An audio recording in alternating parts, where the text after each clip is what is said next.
ఈ స్థానానికి వచ్చాను అంటే మరణ సమయంలో ఈ యొక్క శివార్పణం అన్నాను కాబట్టి 3 గంటల పాటు దేవేంద్ర పదవి వచ్చింది కదా అనుకొని వెంటనే దేవలోకంలో ఉండేటువంటి ఐరావతాన్ని అగస్త్య మహర్షి గారికి నమమ అంటూ దానం చేసేశారు.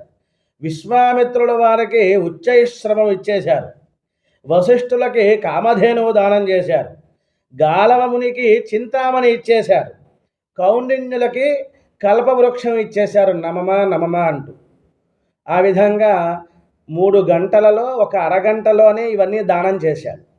దీని ప్రభావంతో ప్రహ్లాదుని యొక్క కుమారుడు విరోచనుడు, అతని భార్య సురుచి, వాళ్ళ ఇద్దరి సంతానమే బలిచక్రవర్తిగా నీవు పుడతావు అని చెప్పారు. అందుకని శివార్పణం అని భగవంతుడికి తెలిసో తెలియకో అలా ఇచ్చిన మాత్రమునే దేవలోకంలో 3